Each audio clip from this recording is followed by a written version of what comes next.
Um, Let's start with some questions first today. Um,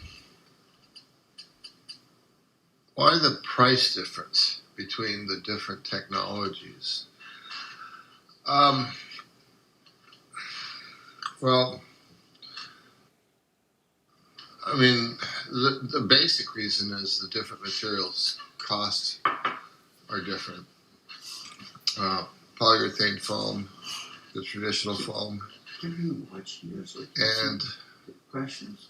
Polyester resin have been around for a while, and they are typically the least expensive. Epoxy resin costs more. You use a little bit less when you glass the board, but it costs more. And then the EPS foam costs about the same as the polyurethane, maybe a little bit more, the EPS foam. Yeah, it dropped a lot. Used to be higher. Now it's almost the same, sometimes even cheaper. Yeah. And then the cloth that gets used. Traditionally, we've always used like an E cloth, and S cloth came along that was more expensive. Carbon more expensive. Carbon Kevlar more expensive, and nowadays we also have waterproof foam like XTR uses it, Patagonia uses it. That's our torsion spring. It is an extruded styrofoam. And it takes more labor to glass epoxy and the exotic cloths. So that's the basic reason. Which board construction is the most durable? Epoxy is proven to be a much stronger resin, and it maintains its flex longer. It's a little bit livelier. It depends on what kind of core. You can glass any type of core with epoxy. Polyester, you have to pretty much stick with polyurethane foam. And so, I mean, in terms of our range, the torsion string is pretty durable. In terms of being affordable durability, I'm a huge fan of the E-Poly. That's the polyurethane core with the epoxy resin. Once again, the board will feel livelier than a PU core. Well, livelier than the polyester glassing. It will stay stronger longer, have better flex. And there's exotic boards, but in terms of commercially what's out there, I'd say the extruded foam with epoxy resin, followed by E-Poly. The extruded foam tends to run a lot more than polyurethane.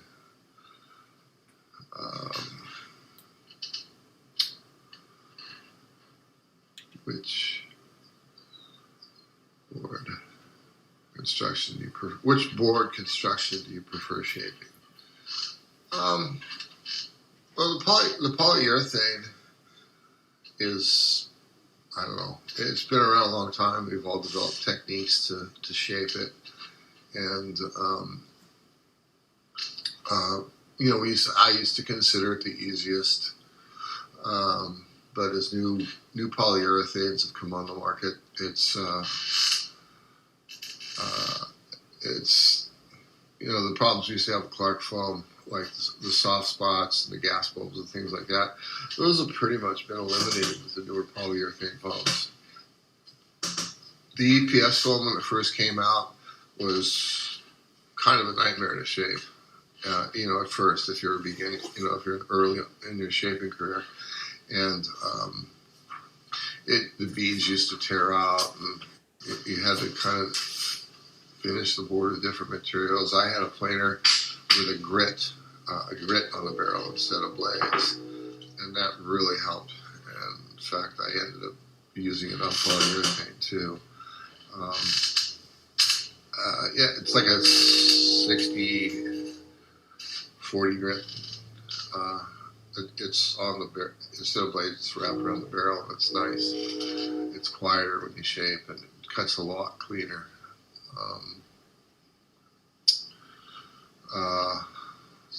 But the EPS foam's evolved. It's gotten. You have to steam the beads to get them to expand and connect, and the foam makers, because it's become a pretty big part of the surfboard industry, the foam quality's been improving all along, and there's some pretty good foams out there now, especially the high pressure EPS foam. Let's see.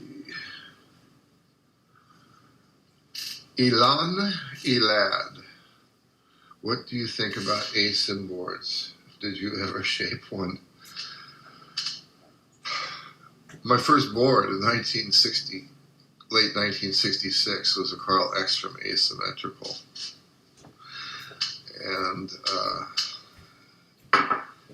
in the late 70s, my good friend Henry Hester wanted me to make him asymmetricals, and a few other people got asymmetricals. And it's an interesting story because I'm watching the younger shapers having a field day with asymmetricals. I believe in asymmetricals, but I believe that the asymmetry can be a lot more subtle. A great photographer got a board for me once, and he loved it, and he wanted it repeated. And it was a computer program shape, so it was easy to repeat the shape. Blasted and gave it to him, and he said, "Yeah, it works pretty good, but not that good." And I took a look at it, and I said, "Oh, okay, I'll try a few little changes here." And we tried again. He goes, "It's still good, but it's not great like that first board." So I looked at the first board, and sure enough, the fins were offset. The one fin was a quarter back, and the other side was a quarter up, and that was his magic board. I used to make myself asymmetrical boards for spots like restaurants that you're going to be surfing lefts the whole time. And some of my Indo trips I used to take asymmetricals. That was 15, 20 years ago. But currently, the last time I really shaped a lot of asymmetricals, I did a quiver for Josh Kerr for Tahiti, and the boards had one rail longer than the other, and one rail softer and fuller than the other. And he wrote them. He liked them. He did well in the contest. Like I said, the younger shapers are making, I would call them radical asymmetricals. I don't. They're different to ride, but I don't know if they're better. But yeah, I'd say subtle asymmetry is a good thing. Most of our production used to be for stock boards for stores, and so you had to guess. Okay, well, you see, 80% of the surfers out there are regular foot, and 20% are goofy foot, or whatever the ratio is. And the store owners quickly realized that stocking asymmetricals was a big gamble. But with custom boards, I still get a few orders, and they're usually pretty subtle. Like one side's like a swallowtail, and it turns into a round tail or a thumbtail on the other side. But yeah, if you're curious, approach your shaper, and I would say go subtle, like not much difference between your front side and your back side. And even if you get a symmetrical board, maybe try one rail softer than the other and the fins offset.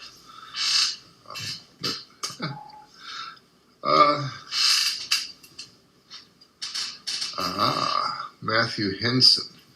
What does a different fin angle do to the feel of the board? That's a good question. The fins, people really underestimate fins. They're like the wheels on your car. If they're bald, they're gonna be sliding. Bald will be sliding all over the place. You won't have control. If they're too full, the car will be freaking bouncy and hard to control too. And if you get a good set of tires with good air pressure and good alignment, all of a sudden your car or your board comes to it. It drives straight. It drives solid. And the same is true with surfboards. And usually, the lighter the surfer, the smaller the fins they need. The bigger the surfer, the bigger the fins they need. When FCS first came out, before that we had all fiberglass fins, some G10, which is like a high density carbon, not carbon, high density epoxy fin that would have as many as 34, 36, 38 layers, but it would be a quarter inch. And if you use 6 ounce cloth, fin would be maybe 8 layers. And if you use 4 ounce cloth, which is what I liked before the composites came out, you could get 18 to 24 layers in a fin. And the more layers you get, the more, I think you can control the flex. And the more you can control the foil, and back to fin angles, they're crucial. And I worked with Ray Lynch for a while a few years ago, and he insisted that the fins, no matter what kind of bottom you had, heavy V or heavy concave, the fins, the base, and the tips, they had a relationship, and the tips were 7/8 of an inch total farther out than the bases. So whatever degree angle that is, 4 or 5 degrees, 3, 4, 5 degrees, Wayne insisted that was the best. But the tip, to try to explain it simply, the straighter forward the fins are, the straighter forward the board's going to go. It's going to have more flat out speed. But it won't want to break its line. And as you start to bring the fins in and point them towards the nose, the arcs will become shorter and shorter. I used to do 2 inches off the nose, a straight line from the rear of the fin to the nose. 2 inches off the nose is a good all around. Lately, with the more rocker that everybody's been using, I'm having good luck with 3 inches off the nose. And in terms of the cant, the tilt out, the straighter up and down they are, the stiffer the board will be from rail to rail. It won't want to roll over in a rail as easily as fins that are splayed out. And if you get them right, the board rolls from rail to rail and the board charges ahead. If you get them too splayed out, the board does it climbs out of the water quickly. It does a very short arc turn. It climbs out of the water quickly. Fins, and there's a lot of great composites on the market now. I used to tell my friends, they go, what kind of fins should I get? I'd say, well, friends don't let friends ride plastic fins for starts. So you get a nice, you find the right fit. A lot of stores demo fins, FCS, Futures. And if you find the set that you like, you buy them and you keep them. Most people are giving plastic fins away with their boards. Plastic fins, they cost us almost next to nothing, and they cost the people that make them next to nothing. And you keep you don't use the fins. You put them away, and you get composite fins. You make an investment that you can use those fins from board to board to board. They're so durable. They're so good. So when it comes time to sell your board, you pull your composites out, and you put your plastic fins in, and sell the board. Um,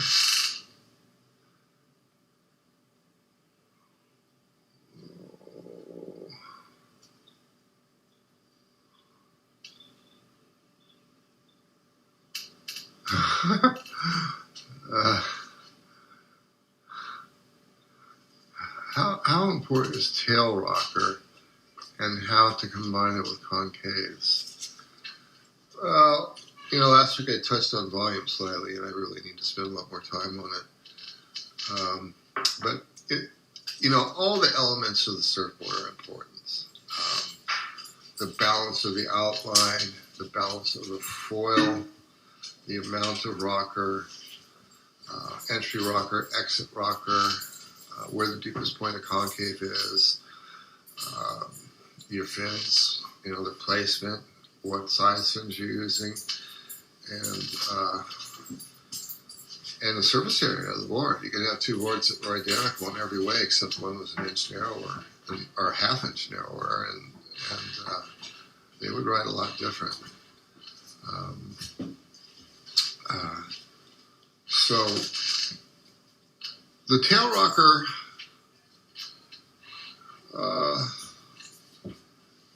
I think the tail rocker more and more as shaping machines have been around, I think, hand shaping is great, especially if you got 10 or 20,000 boards under your belt. I used to say it takes 10,000 boards to become a great shaper, a good shaper. Maybe 1,000 these days with a machine. I don't know, 50 or 100, but the machine helps. You can experiment with rocker, and you can hold everything else consistent, or you can make adjustments to other parts of the board. But on an average 6-foot board, if you want a groveler, a board for mushy waves or flat waves, you go maybe 1.9 inches, and it's just not a tail rocker. I used to measure it 6-inch increments, and if you just put it all in the tail, the board's going to, it won't hold a consistent line. If you have it start too far up, it'll be stiffer. But if you have the fulcrum of the rocker between your feet and the deepest point of the concave between your feet are a little bit farther forward towards your front foot. That works on most of the boards I make. And a shallow concave would be a point like 1/10 of an inch deep, maybe. A medium concave would be in the high teens, and a deep concave would be anything over 0.2, 0.25 I consider fairly deep. I do some boards with 0.3 inches of 1/3 of an inch deep concave.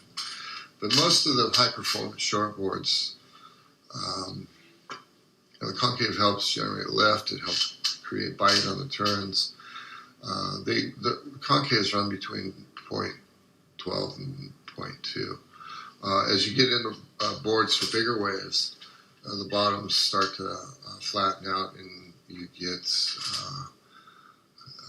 boards still might have a light concave in the center, but as you come back into the brains part of the board, into the energy center, you're starting to get the spine above the rails, so you're starting to get a plus value on the bottom, and you get into really big boards. And I'll do a 0.1 towards the center of the board, and it'll be close to almost maybe a 0.17, a point maybe even 2 on some of the really big boards I do.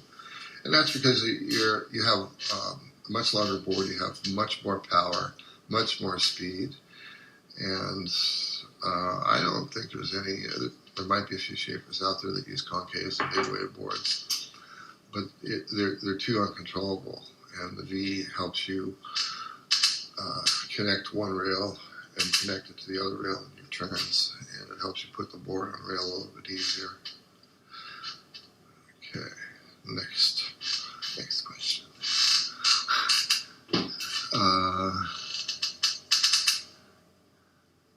What type of board do you like? I like to shape all kinds of boards. We've been experimenting with soft tops for a couple of years. We have a small demo fleet of great soft tops, and I'm not sure if and when we're going to make them part of the line. But a few years ago, people mocked or laughed at the soft tops, thought they're for kooks, but there's a lot of great surfers that can. What's the name of the soft top company, Pedro, that everybody, all of the pros have signature models? It's, Jamie rides them. Yeah. Dane has them all. They all have. I don't know if Dane does, but Jamie's probably the superstar that rides them. And the performance level's pretty good on them these days, and durability is pretty good. I have friends that go to Costco, and they buy the 8-foot boards for $99.95. They take them out, and intentionally they run into each other with them. They run into the rocks. They don't care. And I don't know if they still have this policy at Price Club, but if you break one, you return the broken one. They'll give you a new one. But that's entertainment surfing. I think when the waves get better, it's pretty across the board that people go back to their regular surfboards.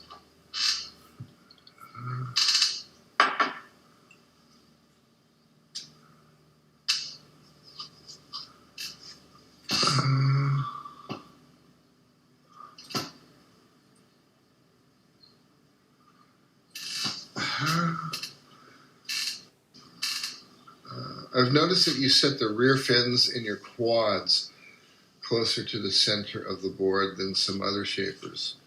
What's the reason for that? Catch Surf. What? The company was Catch Surf. Oh, the software company is called Catch Surf. You go on their website, and they have about 20 top pros that each have a model that all looks suspiciously the same. But back to the rear fins of the quads. In the early days of quads, I first started making right at the beginning of the 80s. I think Glenn Winton was the first pro to come to me for a quad, and we experimented a lot. I had one board that he was here to surf a contest in Oceanside, and he had me change the fins 3 times in 3 days. And they were pretty minuscule changes, but each time he goes, "Oh, we're closer, and they're getting better." And so I learned a lot about quads then, and then around 2004, 2005, Nate Fletcher, I think, was riding stretch boards, and he was riding quads. And then one of my North County team guys tried his board and freaked and came to me, and then I made one. And I rode quads are my favorite board. I think they're great for small waves, for hollow waves, for big waves. And, there's a guy named Bruce McKee that, I don't know if I'll call him a pioneer of quads, but he's been making them consistently for 30, 40 years. And, I looked a lot to his designs. And I just, after building quite a few for team riders and quite a few for myself, I just felt that they needed to be a little bit farther away from the the rail than the front fins, and a little bit straighter up and down, and a little bit straighter ahead. And they have a much more neutral feel. You kind of don't feel them if they're placed right. And the same thing with the Twinser. I see people making those 4-foot boards, and where they put the front fins in connection to the back fins, most of them are missing the point, or they're missing out on a true design. And with a Twinser, it's a different sort of forefin. when you get the fins placed right, it almost feels like you don't have any fins. You have power, a lot of speed, solid turns, but you know, it's like the drag is reduced. You know, and you think it'd be the opposite because you have more fin area, but it's about water flow, and so that's you know, a lot of it's been trial and error. I didn't read it in the hydrodynamics book. It's just like a lot of design. It evolves over time, and I you know, I still think a lot of shapers put their main fins, their front fins, too close to the rail. I typically put my short boards about 1.25 inches, sometimes 1.3 inches from the rail. And as the boards get longer and the tails get narrower, you kind of try to balance between how close the fins are together and how close they are to the rail. But I rarely go any closer to the rail than 7/8 of an inch.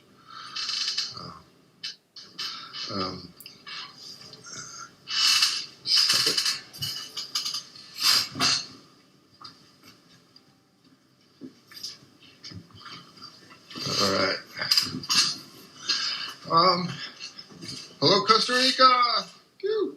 Ariel Brins.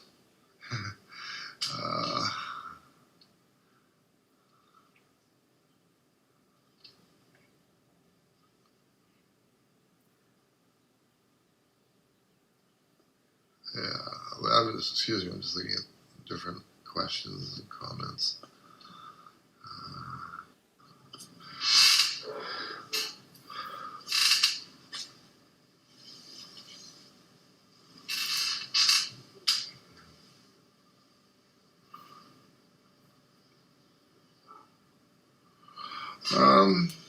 Difference between channels and no channels. The first channel bottoms were explored in the mid-70s, and a lot of the surfing done on them was, you know, Bali was kind of new, and there's long, perfect waves and usually pretty good surface conditions. And so the six deep channels were developed during the mid and late 70s, I believe. Could be wrong, but and some shapers here in the States and other parts of the world started trying them out and adopting them to their quiver. But what the channels do is kind of, they do a lot of things. They do, you have the curve at the bottom of the board, but the channels straighten out the curve, and it depends on where the deepest part of the channels are. And once again, I believe the deepest part of the channels should be that sweet spot that's between the center of the board and the front of your fins. I mean, I did some 8 and 10 deep channels on some boards, and the more channels you have, the more it breaks up the bottom laterally, and you can feel it. The board rolls on a rail and holds its line. Quite a bit of difference between a convex or a straight concave bottom, and I rode quite a few in the 80s, 80s and 90s on my trips to Indonesia and Fiji and whatnot, where the waves were long, hollow, and clean. And four channels. You can run 4 channels off the tail. They get progressively deeper, and those once again give you direction, but they give you a lot of bite. And you know, it's harder to come up the face and do tight turns, but the board, it still has a decent turning radius, but it's really solid and it's squirty. That was my first impression of riding a channel bottom. Is it went down. It wasn't a straight line, but it held a line, an arc, depending on how much rock I had on board. It held it, and it was very solid. And the board would squirt. I mean, the water is instead of spilling off the rails, the water is being part of the water flow was being forced between the fins. And that's my explanation. And then there were 4 belly channels that people explored. during the 80s, the early 80s and on. And those generate a little bit of lift, and they help the board roll from rail to rail. They make that transition from rail to rail a little bit easier. And by having them zero out between the fins, so the belly channels are from the fins to just behind the midpoint, so they're shorter channels. And typically they're a little bit shallower than the deep channels that run off the tail. And the belly channels were used, I don't know, by quite a few surfers in the mid '80s. And I'm getting a lot of like on the blade. I'm getting a lot of orders. People prefer or they want to try the channel bottom 4-channel blade as opposed to the concave.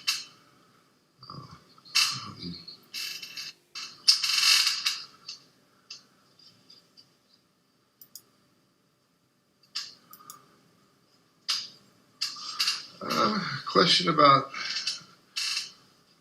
a forgiving board, yet still performance. I'm a big fan of the flat deck boards or flatter deck boards. I typically make them almost a quarter of an inch thinner than crown deck boards, so you have a lower center of gravity. The board flexes more because the closer the top and the bottom get together, the easier it is for the board to flex. If you can imagine a board that was half an inch thick, the thing would bend. It would really bend. If you have a board that's 4 inches thick, it's not going to bend. So, like I tell people with all their design questions, I go, well, take your thoughts and take them to an extreme. Like, well, what's a lot of rocker do? Well, it's a lot of arc, and that arc translates into a tight turn, but it won't take you down the line. Well, what's with a flat arc? I go, imagine a flat board. All it wants to do is track down the line, and if you try and break the line, it'll slide out or fight back. But I like flat deck boards, and in the late 60s, the early 70s, Brewer got a lot of the credit for his flatter deck guns, and a lot of shapers. Who knows who was first? Who knows who made the most or whatever? But there was a lot of experimentation with narrower boards, flatter deck boards, and the guns were actually pretty thick, but the hot dog boards are a little bit thinner. And they kind of dropped away in the late 70s. And in the early 80s, I had some team riders that kept trying to go, I want the board thinner, I want the board thinner. I'd make them a thinner board. They go, I want it thinner. And I started freaking because, I was making 160 to 70 pound surfers boards that were, 2 1/4, 2 3/16 thick. And in my mind, I thought, whatever they're getting in performance on these thinner boards, I think whatever the pluses are, there's negatives, because unless you're in the optimal place in the wave, the board will catch rails and so forth.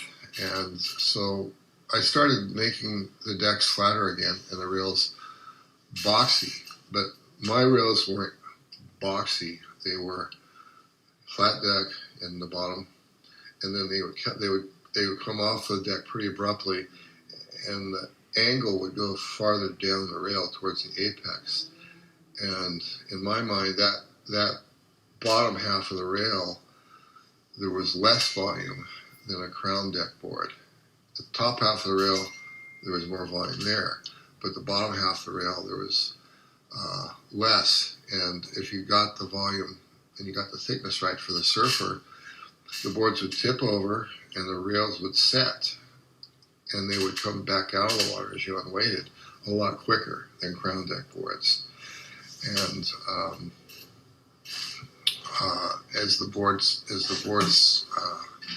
the rail line, as you got towards the tail, got even steeper and steeper. And if I remembered for anything, maybe my the last 18, 16 inches of the board, the rails became more and more square in the last 10 or 12 inches. 9 inches or halfway through a fin or partway through a fin, the rails got virtually square. And so I made Aki his first one in '83, and I think I've mentioned this before. I saw him surfing in Ocean Beach at a contest, and then he went to Africa. He made the board, and he went to Africa, and he left it behind here with Bob Hurley. He was riding for Billabong at the time, and he still is. But when he came back for the Huntington contest, Bob gave him the board, but he was kind of freaking out the way it looked, and he wasn't sure, and so he did ride it, but he took it home and he tried it, and within a couple of weeks, he had the Pepsi Pro Junior, huge contest in Australia, and he won it on the board, and Bob Hurley called me, and he said, "Can you make more boards? I'll pay for them." He's ripping on them. And he went to Japan and surfed in the Marui contest, which was the first real major, one of the first real major events he surfed in. And he, in the quarterfinals, he broke about 6 inches off the nose of the same board he won the Pro Junior on. And he kept riding it. He just said, "It feels too good." And he got through the quarters and narrowly missed out making the finals. And, all the other pro surfers are looking at the board and they're going, maybe I should try one too. And so the next couple of years, I didn't sponsor all of them, but a lot of the top pros, at one point, I had almost half of the top pros, riding my boards at one point a year during the competitive year. But I think if a flat deck board is made properly, rail line's good, decent amount of rocker, and that's why we've expanded our flat deck series. A few years ago, we resurrected the 84, which is the first board that Aki got. And we did 100 limited, and some people hung them on the wall, other people rode them, and they freaked.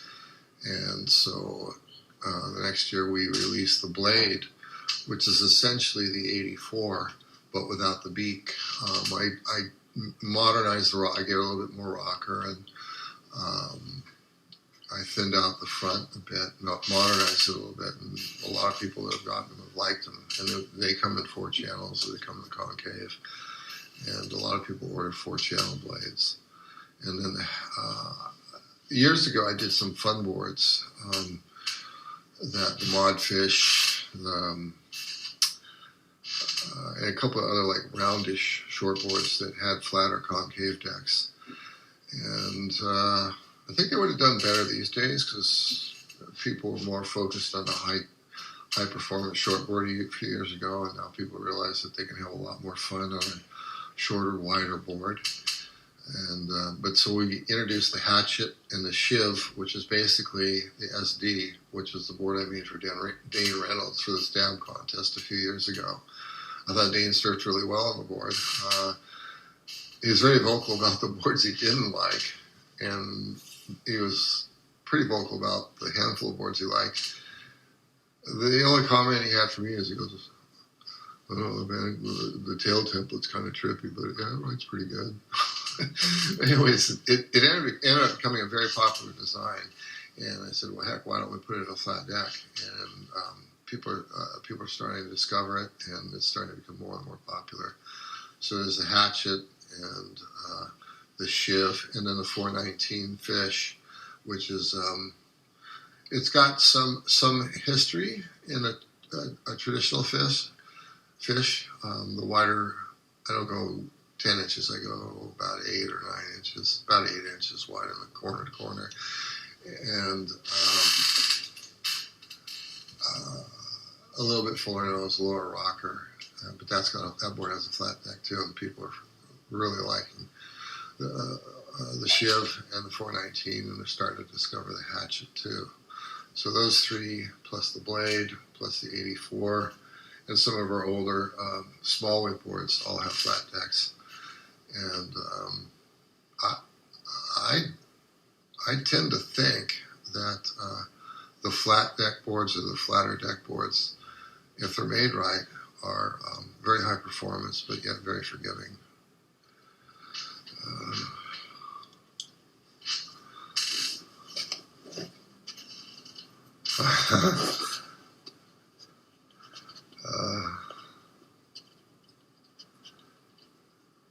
There's some questions I'm not going to answer. And no, I'm not giving away boards. We've got a team. And if you want a free board, you better get the line, but it's a long, long, long line. Why do you think the 4F was a power line?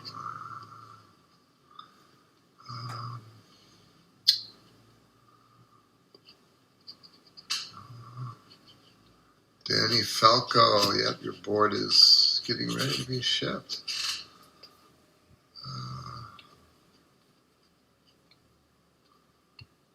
Danny Battaglia,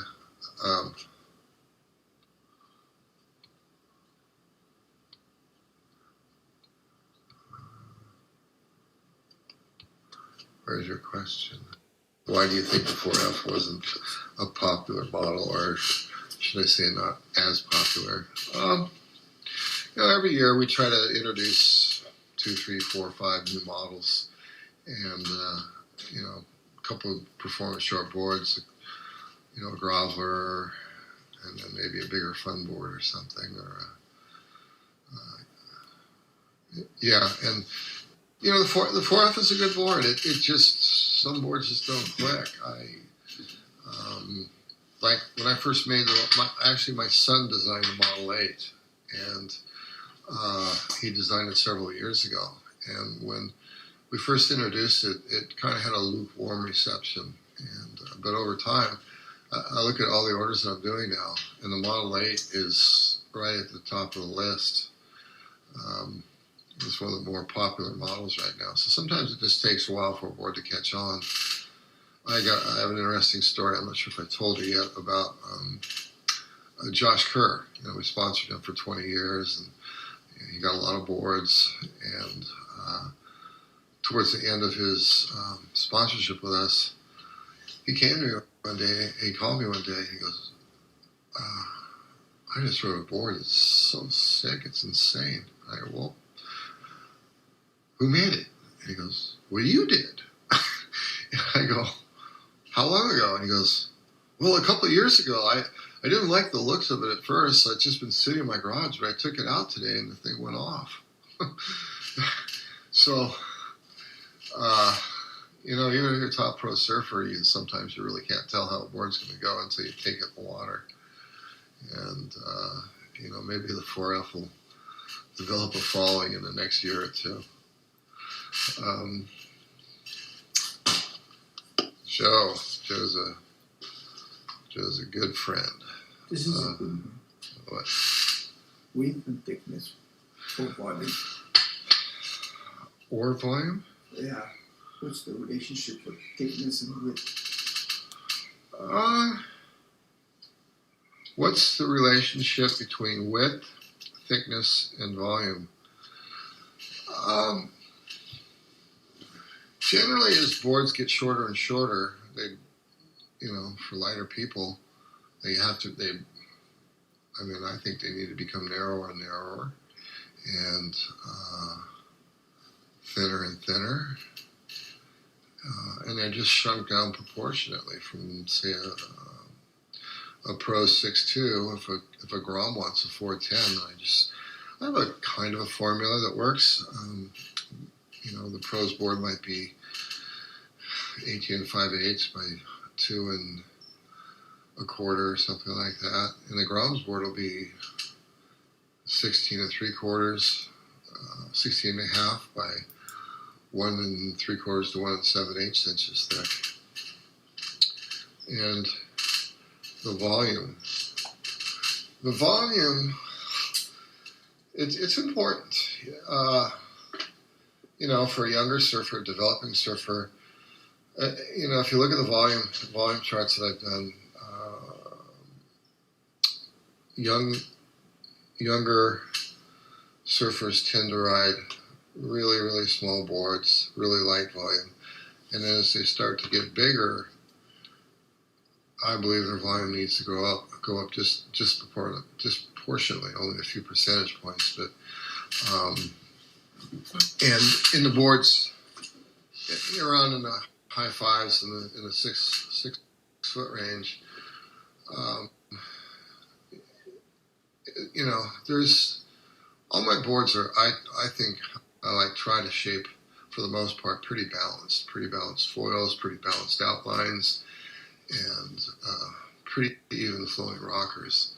And but the volume, I'm telling you, I this last week I had a couple of guys that were pissing and moaning. They were going, well, I can't decide if I want a 2.4 thick or 2.39 thick, but I want it to be 33 liters. But I'm not sure if I want it to be 1/100th of an inch thicker. So I had to talk with Mickey, who designed the machine that we're using, and hundreds of others, and has been working with Thomas in France on the software. And he said, Rusty, when I first had the program, we used to measure volume in beers, not a tenth of a beer, not a half of a beer, a full beer. He kind of had a chuckle, and he goes, over time liters, but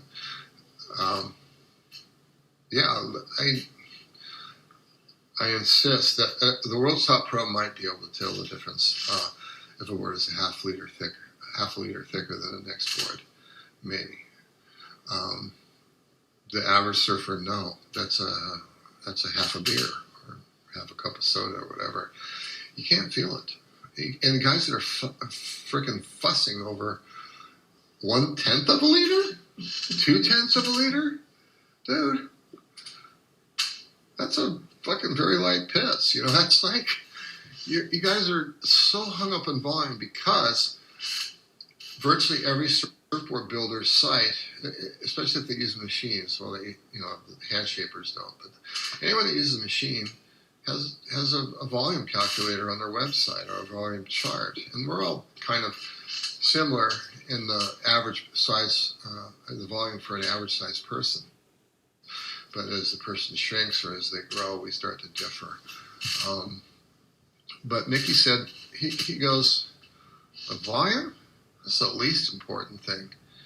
He said, the bottom contour, the rocker, the outline proportions, and most importantly, the surface area of the surfboard has far more influence than the volume.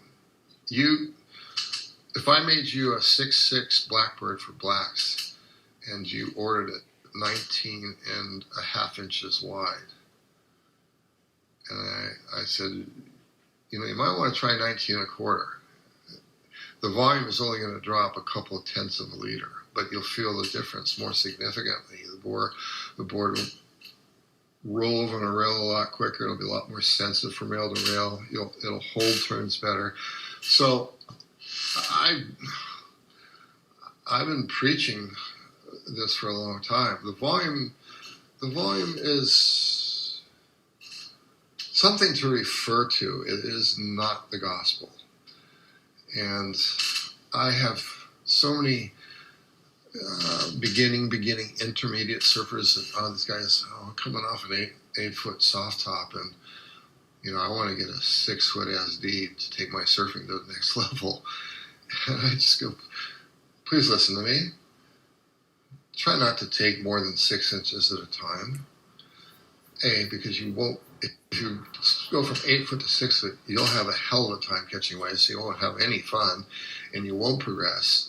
But if you take a more reasonable chunk of length off, like I say 6 inches at a time, you will transition to that board a lot easier. You'll still catch a lot of waves, and you'll learn maneuvers a lot quicker.